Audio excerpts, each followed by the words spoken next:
akan memaknai kalimat-kalimat yang sering Anda baca ketika sholat. Di sholat saat ada itidal ngendikan apa? Rabbana lakal hamdu. Ayo dibaca. Mil'us samawati wa mil'ul ardi wa mil'u ma syi'ta min syai'im ba'du. Sama nani secara tradisi pesantren. Rabbana do pangeran kita. Laka iku kaduwe panjenengan alhamdulillah segala puji. Engkau punya segala puji. Mil'us samawati, yang pujian itu memenuhi langit. Tentu langit itu penuh dengan pujian. Semua malaikat bertasbih, bertahmid. Karena malaikat tidak ada yang kerja di pabrik, itu tasbih terus gitu. Gak ada yang nyari uang, gak ada yang cari won ya. Kalau di sini gak kiainya aja nyari uang. Terusannya apa? Wamilul ardi, dan pujian itu memenuhi bumi. Korea termasuk bumi Allah apa enggak? Jadi saya sudah menduga suatu saat Korea itu ya penuh dengan pujian. Dan ini betul. Siapa yang ngira kalau di bumi Korea ada yang hafal lagu Sakduna itu? Itu lagu kesayangan guru kita semua, Kiai Haji Maimun Zubair. Gak ada yang ngira. Siapa yang ngira kalau di sini ada ngaji seperti ini? Di Rusia juga sama. Uni Soviet itu negara ateis. Tapi lama-lama pecah karena glasnost itu dan perestroika itu. Kemudian menjadi pecahan-pecahan negara muslim. Ada Uzbekistan, Tajikistan, Ceknya, semuanya menjadi negara apa? Muslim. Karena dari awal lakal hamdu mil'us samawati wa mil'ul ardi. Dan pujian itu pasti memenuhi langit, juga memenuhi bumi. Kalau Anda baca itu di Indonesia, mungkin wajar. Di Indonesia banyak acara-acara seperti ini. Tapi kalau di Korea, ternyata benar. Dan Anda ini kalian semua termasuk pembuktian benarnya wa mil'ul ardi. Keren kan teman? Oh keren sekali, bukan sekedar keren sekali. Makanya saya jarang diundang pengajian mau tapi diundang di Korea mau. Tapi saya ada niat datang undangan, memang saya ingin datang. Jadi, ya karena itu. Ini bentuk penghormatan saya. Bentuk penghormatan saya bahwa pada akhirnya benar-benar lakal hamdu mil'us samawati wa mil'ul ardi. Jadi Anda tidak perlu pesimis, dulu Indonesia juga seperti itu. Banyak Buddha, Hindu, macam-macam ateisme. Kemudian berkatnya para ulama, sekarang jadi negara yang mayoritas Muslim. Korea, barokahnya orang-orang kedonyan seperti ini banyak Islam itu. Gak apa-apa. Karena sebagian agama Islam, sebagian sejarah ditulis di bawah pedagang-pedagang Gujarat. Kira-kira orang Gujarat ke Indonesia dulu, yang namanya pedagang cari apa? Uang. Tapi namanya orang Islam, hatinya tetap adanya tauhid. Nyari uang ya tetap sambil dakwah. Kalau yang ke Korea langsung kiai mungkin tidak seramai ini Islam. Karena kalau kiai datang langsung dicurigai jadi misionaris. Jadi ribet malah. Tapi kalau sampean nggak ada yang curiga. Namanya pekerja saja nyari uang. Dan itu memang fakta. Cuma kadang ya sadar terus ya bagus lah seperti itu. Nggak apa-apa. Maksud saya ini saya memberi support, memberi tasjih bahwa Allah itu luar biasa. Jadi kalau ingin menyebarkan agamanya macam-macam. Kadang kiai tidak bisa mengislamkan orang, itu anak-anak mahasiswa pacaran, itu banyak yang pacarnya itu masuk Islam. Tapi sampean jangan bilang pacaran halal, ya tidak pernah. Tapi Allah kalau menghendaki memberi hidayah itu jalannya macam-macam. Ada yang lewat kerja, coba yang bayangkan ada tahlilan di Korea itu semua kiai tidak pernah bayangkan. Tapi setelah banyak pekerja di sini, kemudian mereka insaf atau sedang insaf tidak tahu ini. Sampai kapan insafnya juga tidak tahu. Tapi yang jelas ini hebat. Ini apa? Hebat. Tahu-tahu ya seperti ini.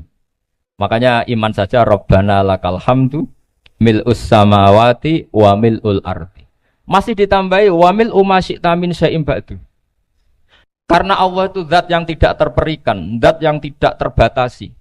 Maka pujian di langit dan bumi ini masih kurang. Masih ada apa saja yang nanti akan dipenuhi oleh pujian kepada Allah Subhanahu wa ta'ala. Wa mil'u ma syi'ta min syai'im ba'du. Dan pujian kepada Engkau ya Allah akan memenuhi semua ruangan yang Engkau kehendaki. Mungkin suatu saat negara-negara yang sekarang yang paling minim Islam itu di Amerika Selatan. Kayak di Argentina dan sebagainya. Nanti suatu saat juga penuh dengan pujian. Karena tetap Rabbana lakal hamdu mil'us samawati wa mil'ul ardi wa mil'u ma syi'ta min syai'im ba'du. Saya di Jogja setiap akhir ngaji saya ajarin wiridan. Mungkin wiridan ini tidak asing bagi jenengan karena sering saya baca. Subhanallah wa bihamdihi adada khalqihi wa ridho nafsihi wa zinata arsyihi wa midada kalimat. Bahwa kita memuji Allah itu adada khalqi, sesuai jumlah makhluk Allah. Semua makhluk Allah meskipun kelihatannya mengecewakan, ini semuanya memuji sama Allah Subhanahu wa taala. Meskipun kadang kita kecewa, kadang kita tidak cocok.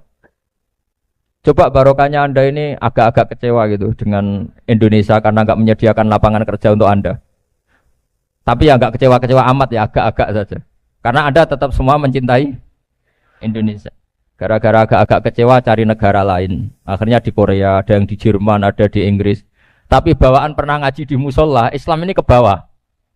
Sehingga karena Islam ini ke bawah, tahu-tahu ada komunitas yang memikirkan Islam. Umumnya orang mikir Islam itu ya bikin masjid. Kalau di Korea unik, nyewa apa? Nyewa gedung untuk masjid. Itu kalau diceritakan di Indonesia aneh. Ini masjid sewaan. Masjid. Tapi kalau di sini lazim, karena kalau beli mahal ya cukup sewa. Saya tidak tahu kalau dalam terminologi agama tempat Anda sujud ini nanti jadi saksi di akhirat. Itu yang permanen apa yang sewaan tidak tahu. Jadi nanti bumi ini tanya, ya saya ya Allah pernah dipakai sujud, tapi setelah 1 tahun nggak kuat menambah lagi. Makanya saya dukung tadi yang ada gerakan masjid apa. Sebenarnya permanen nggak permanen itu tetap bagus, ada usah memaksakan. Yang jelas saya sudah ikut nyumbang lelang tadi, dan saya berharap uang itu benar-benar untuk masjid. Kalau untuk takmirnya juga nggak apa-apa, yang penting untuk menghidupi masjid. Saya juga termasuk kiai yang nggak suka kalau hukum itu terlalu fanatik. Misalnya uang ini untuk masjid, kemudian imamnya diterlantarkan karena alasannya ini untuk masjid. Imam kan nggak masjid. Nah ini kalau imamnya nggak diservis kemudian mutung terus pulang ke Indonesia, ini jadi masalah. Tapi saya juga agak suka kalau ada negara gitu. Betul-betul saya tidak suka.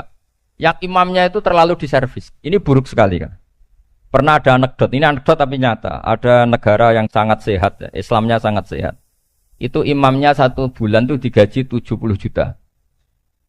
Kira-kira 70 juta dibagi 1 hari berapa? 5 sholat ya? 5 kali 30 berapa? Kira-kira 150. Berarti per sholat dapat berapa ya? Kira-kira kan biasa potong gaji kalau berapa kira-kira? Singkat cerita, si kiai dari luar negeri tadi cerita apa Indonesia? Kiainya miskin-miskin, datang ke masjid kan kadang pakai ontel, adzan sendiri, qomat sendiri, sholat sendiri kadang. Itu nasib orang-orang Sragen dan Salatiga sebagian. Itu yang lapor karena mereka itu. Kalau Rembang insya Allah enggak. Tapi ada semuanya Salatiga, sebagian begitu. Itu yang cerita kiainya, bukan ini bukan hoax. Memang kiainya cerita. Nasib kiai di Salatiga Gus katanya. Itu digojlok. Tapi tetap sholat. Sehingga cerita orang tadi cerita, imamnya di sana naiknya Mercy, muadzinnya pakai BMW. Itu tetangga sebelah Indonesia banyak yang fasilitas imam seperti itu. Karena gajinya sampai 70 juta. Setelah dia cerita bangga karena negaranya mengapresiasi imam sholat, sama kiai Indonesia dia omongin gini. Makanya kamu sholat terus, takut potong gaji ya gitu. Itu kagetnya bukan main dia. Dikira itu satu sifat kelebihan negaranya, ternyata buruk sekali karena imam sholat karena takut potongan gaji. Akhirnya ke Indonesia bangga, alhamdulillah kita sholat tanpa gaji.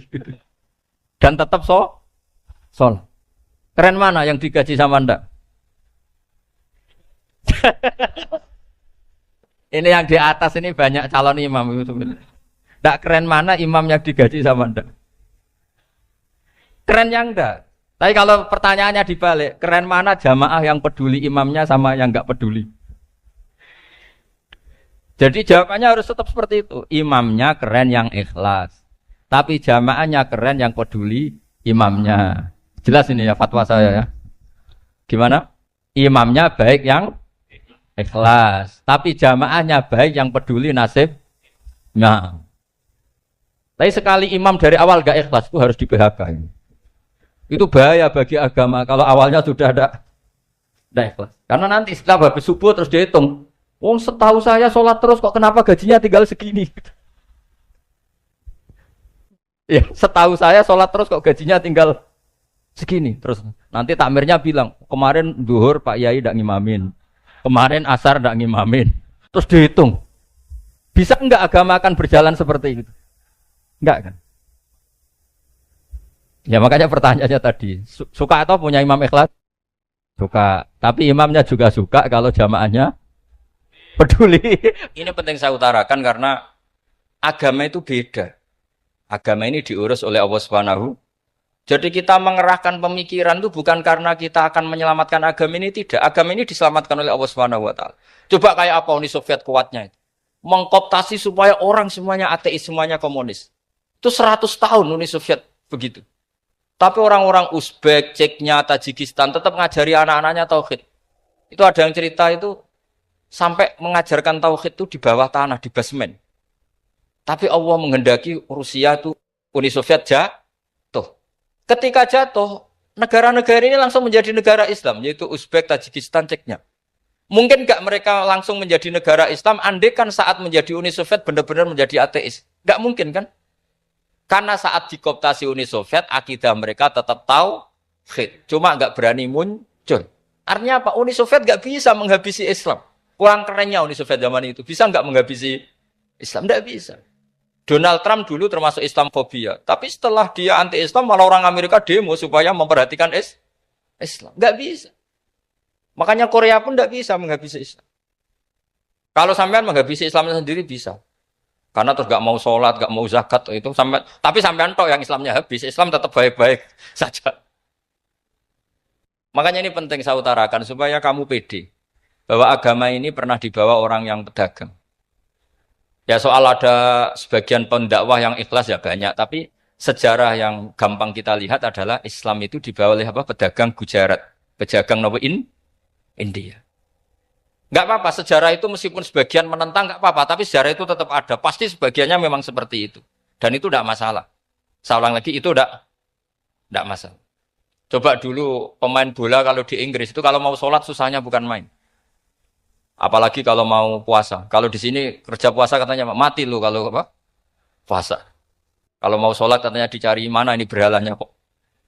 Kata orang-orang ateis kan gitu, dicarikan patungnya. Kali ini sholat kok gak ada patungnya, ini gimana ini. Ya ngalamin gitu.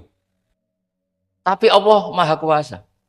Banyak investor mana itu Dubai atau Qatar yang tertarik investasi di dunia bola. Kayak Sulaiman Al-Fahim makanya beli Manchester City. Itu sekarang pelatihnya negara orang sholat gak berani. Bahkan di tengah stadion dibangunkan masjid. Kalau sampai daftar jadi muadzin bisa. Apa nyanyi Sakduna di sana juga bisa. Dulu Aljazair bencinya bukan main. Apa Perancis sama orang Islam itu bencinya bukan main. Barokahnya Zidane pemain bola. Dan juara dunia. Terus Zidane turunan Aljazair. Akhirnya orang Perancis itu mencintai Islam. Itu barokahnya sepak bola. Allah punya sekian cara untuk mengenalkan Islam. Di Prancis dikenalkan lewat pemain sepak bola. Nah di Korea ini yang agak unik dikenalkan lewat pecinta Allah. Saya jamin ini tidak apa-apa, sudah tidak apa-apa, sudah aman, pokoknya aman. Saya jamin aman. Pokoknya alhamdulillahilladzi hadana lihada wa ma kunna linahtadiya laula an hada. Karena agama ini dibawa oleh Allah Subhanahu wa taala, yang menjaga juga Allah Subhanahu wa taala. Sama tidak usah khawatir. Kalau ada kelompok tertentu yang mengkhawatirkan Islam, sekarang Islam bahaya gini-gini, itu kurang roja, itu kurang optimis itu. Harapannya sama Allah tipis, harus ngaji lagi. Agama ini limangka nayarjuwa hawal yaumal akhir. Agama ini bagi yang terus-menerus berpengharapan kepada Allah Subhanahu wa ta'ala. Agama ini limangka nayarjuwa, coba bahasa Arabnya roja, yarju, rojaan. Maknanya harapan. Jadi agama ini bagi yang selalu berpengharapan, bukan yang pesimis. Bukan yang hati kecil. Apalagi yang tukang putus asa. Coba agama ini begitu luar biasa dibawa orang yang macam-macam. Tadi di Prancis itu dibawa oleh pemain apa? Bola. Ada masjid di Inggris itu ya dibawa mahasiswa-mahasiswa itu yang dulu sebagian yang nggak pernah ngaji, setelah di Inggris bikin komunitas pengajian. Di Korea dibawa di pecinta apa? Tapi lama-lama cinta Tuhan. Karena ya memang sebenarnya sudah cinta Tuhan. Cuma ya cara cinta ini nunggu punya uang ah. Ya sudah, alhamdulillah seperti ini sudah luar biasa sudah. Insya Allah diterima oleh Allah Subhanahu wa taala. Saya selalu berharap Semoga ini tetap satu bukti bahwa Allah itu harus kita sembah di mana-mana. Karena tadi Allah akan selalu Rabbana lakal hamdu mil'us samawati wa mil'ul ardi wa mil'u ma syi'ta min syai'in ba'du. Bahwa pujian kepada Allah akan selalu memenuhi langit dan memenuhi bumi. Bumi Korea termasuk buminya Allah. Makanya pegangan yang saya minta sama pengurus untuk di-share adalah Dawai Rasulullah Shallallahu Alaihi Wasallam. Mungkin nanti panitia harus mengeser itu. Ini Musnad Ahmad, riwayat dari Imam Ahmad. Al-Bilad, Biladullah. Sudah punya? Nanti di-share ya, yang itu. Al-Biladu, Biladullah. Bahwa negara hakikatnya adalah negara Allah. Wal ibad, ibadullah. Semua hamba hakikatnya adalah hamba. Di hadis itu, fahaitsuma asabta khairan fa'akim. Kapan saja kamu menemukan kebaikan di tempat Anda berdomisili, fa'akim. Kamu tidak apa-apa di sini. Kamu di sini dapat uang, dapat masjid, dapat sewa masjid. Tidak tahu sewa apa permanen, pokoknya itu bagus gitu. Buminya dirayu. Bumi meskipun ini enggak permanen, tapi tetap jadi saksi loh ya. Harus ada kompromi ini. Karena kalau dengar orang Indonesia jadi aneh, masjid kok nyewoi. Tapi aneh di Indonesia, ada aneh di sini. Sampean tenang saja.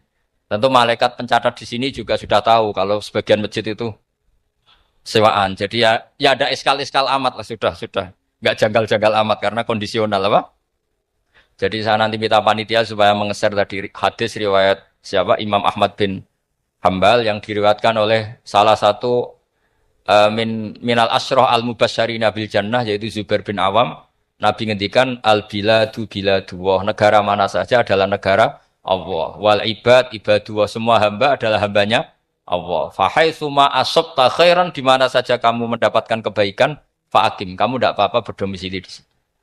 Ya saya mohon ini penting sekali. Pokoknya saya mohon kalimat tauhid ini dijaga. Karena kalimat tauhid ini kata semua ulama, kasyajaratin thayyibatin asluha tsabitu wa far'uha fis sama. Dan kalimat tauhid ini pasti tu'ti ukulaha kullahinim bi'idzni rabbiha. Kalimat tauhid yang dibawa umat Islam seluruh dunia.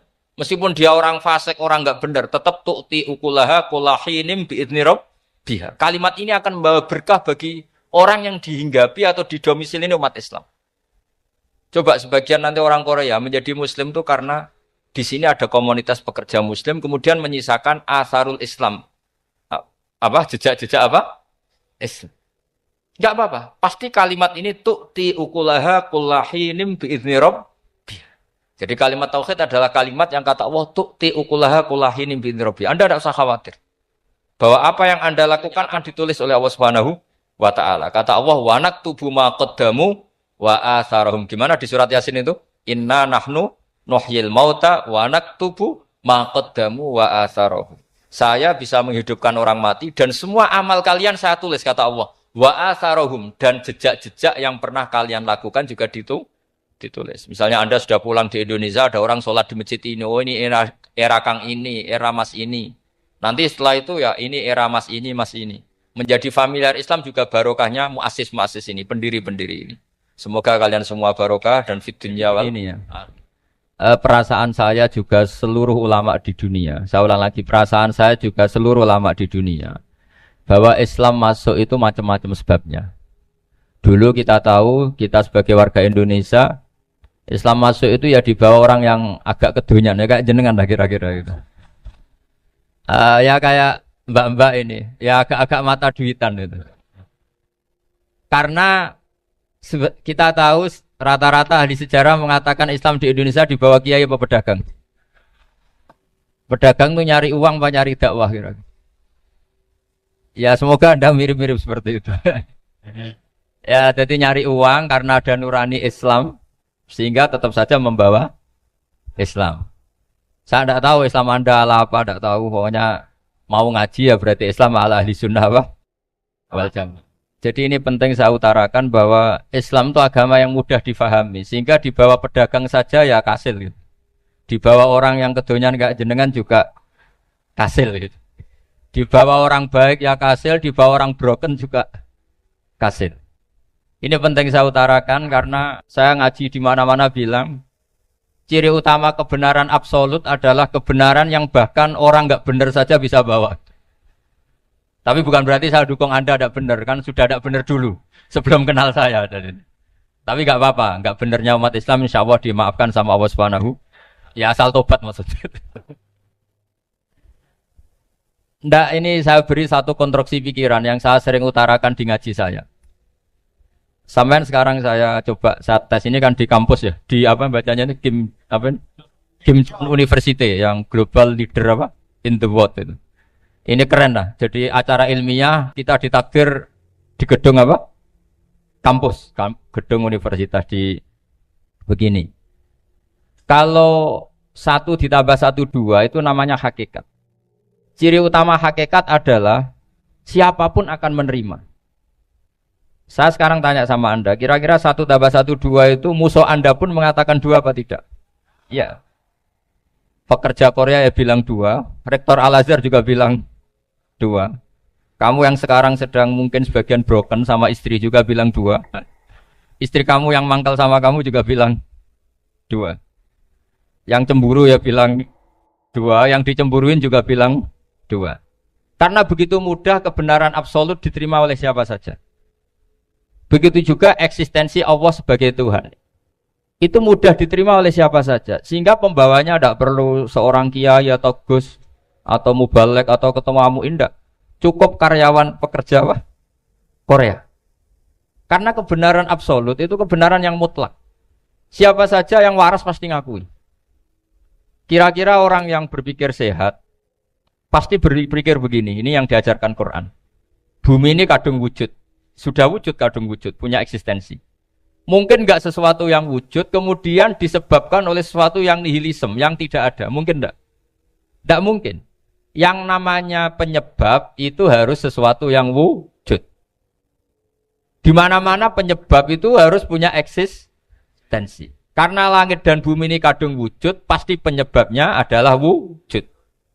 Karena wujud penyebab harus bersifat super. Lah bersifat super ini oleh ulama dikatakan wajibil wujud. Itu akal siapa saja akan terima. Cuma kemudian setelah nerima itu orang macam-macam cara berpikir. Mungkin orang Jawa dulu bilang itu Sahyang Widi. Kalau orang sini mungkin bilang apa itu? Dewa atau apa ya? Enggak tahu saya. Karena itu yang teman sampean, enggak teman saya itu. Tapi yang jelas begini, ini konstruksi ini harus kita jaga. Nanti saya bacakan teks hadisnya. Kebenaran sejati ciri utamanya adalah ada absolutisme, ada kebenaran mutlak. Ciri utama kebenaran mutlak adalah diakui bahkan oleh siapa saja, termasuk oleh orang fasik. Orang fasik itu orang enggak benar. Misalnya ada imam masjid besar Istiqlal, ditanya 1 tambah 1 bilang apa? 2. Nanti kira-kira yang lonte juga bilang apa? 2. KPK juga bilang koruptornya yang ditangkap 2. Nah, eksistensi Allah sebagai Tuhan ini kebenaran yang absolut.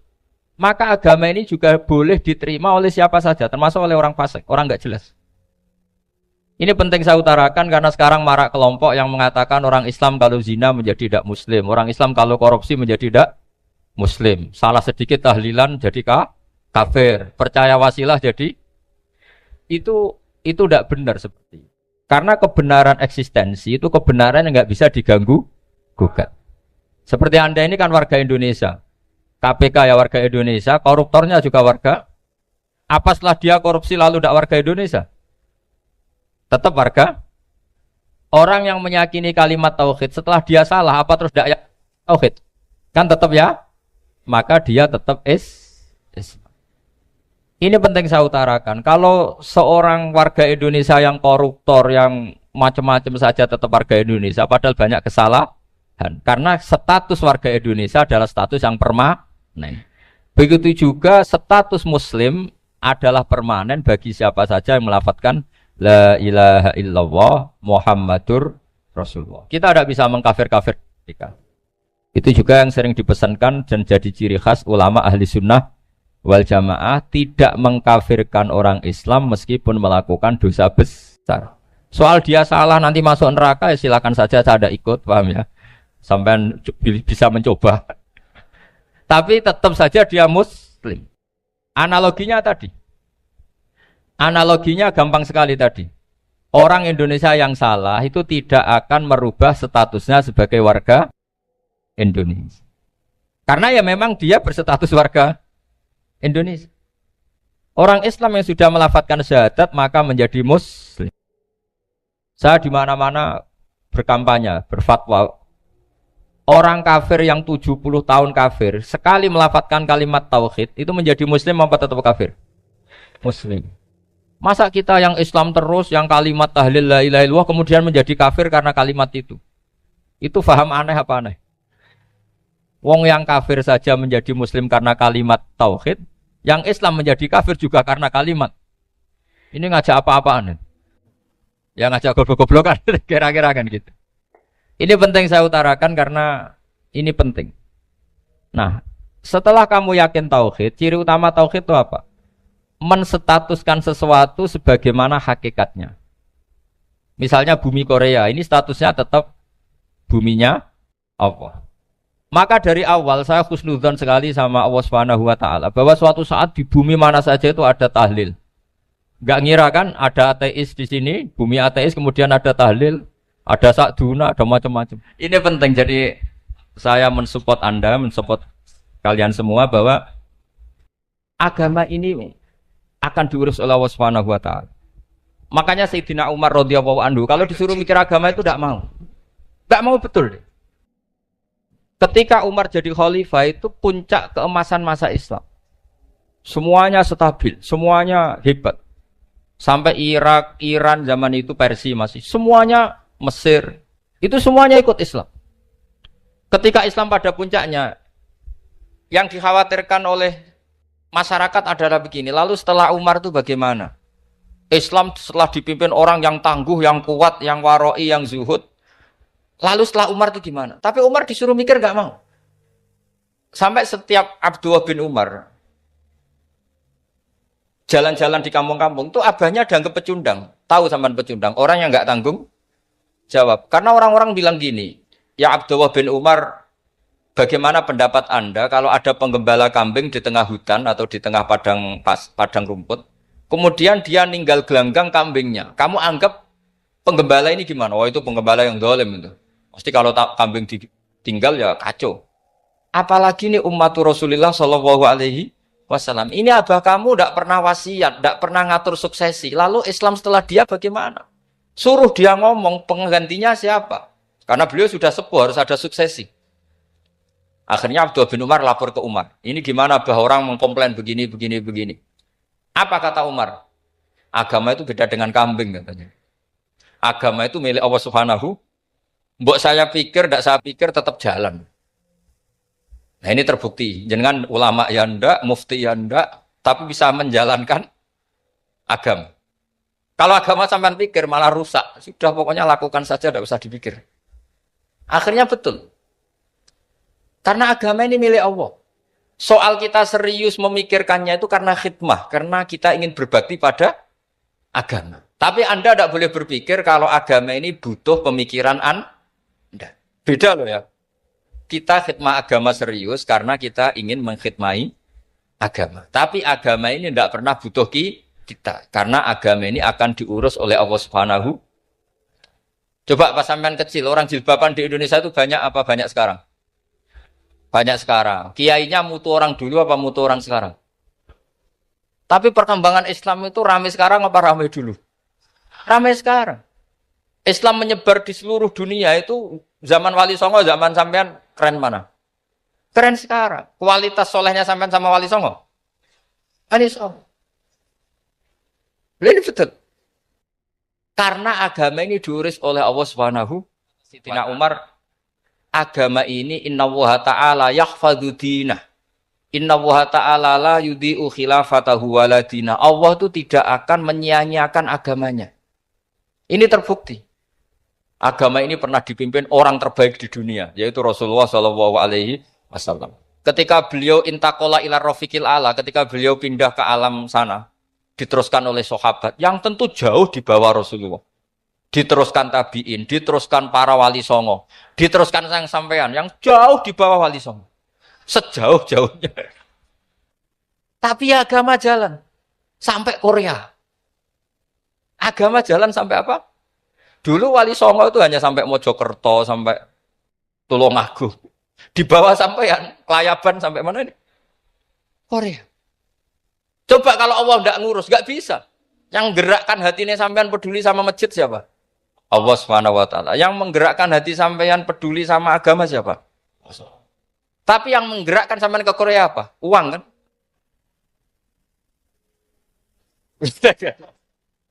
Enggak, enggak apa-apa, jujur saja, jujur ya, santai aja. Ini bagian dari keramatnya jenengan. Niatnya enggak bener tapi dibenerin Allah di sini. Dari awal niatnya kan uang gitu. Tapi setelah di Korea dibenerin Allah. Mbok ingat agama gitu. Keren kan? Makanya yang syukur sama Allah Subhanahu wa taala. Yang bisa hanya Allah taala. Makanya dalam dunia kiai selalu baca apa? Alhamdulillah alladzi hadana li hada wa ma kunna linahtadiya laula an hadana Allah. Alhamdulillah kita diberi hidayat seperti ini. Kalau tidak Allah tidak bisa. Sudah mata duitan, kadang istri ngomel, mertua tidak percaya. Sudah setengah-setengah broken gini saya tidak tahu sampai ke Korea itu karena broken pas saking sayangnya keluarga. Potensinya hanya dua. Dibela-belain kerja demi keluarga atau agak broken maka ke sini. Tapi apapun potensi itu tetap baik. Itu takdir sudah, itu takdir tidak usah dibicarakan. Semua itu apa? Karena orang kalau sedang rukun ya tidak mau tukaran, kalau sedang tukaran ya tidak mau rukun. Itu sudah semuanya takdir. Kata bapak saya dulu kalau ada orang mau jualan tanah, Pak Yai tanah saya mau saya jual. Ini gimana padahal ini tanah warisan. Kata bapak, nak waya adol ya adol. Memang ini saatnya jual ya jual saja. Nanti kalau kaya saatnya beli ya beli saja. Karena kalau sudah saatnya jual mau beli ya mungkin kan. Mau memang saatnya jual. Kalau sudah kaya kan nggak mungkin jual tanah. Saatnya beli. Maka semoga masalah di keluarga sampean ya masalah musiman. Maksudnya yang tukarannya ini musiman, yang rukunnya permanen. Jangan tukarannya permanen, rukunnya musiman. Setelah melihat yang lebih cantik, katut babon, nggak tahu saya kalau tahu. Nah ini semoga katut masjid ini bagian dari kafaroh sampean itu. Jadi kafaroh kesalahan-kesalahan di sampean. Assalamualaikum warahmatullahi wabarakatuh.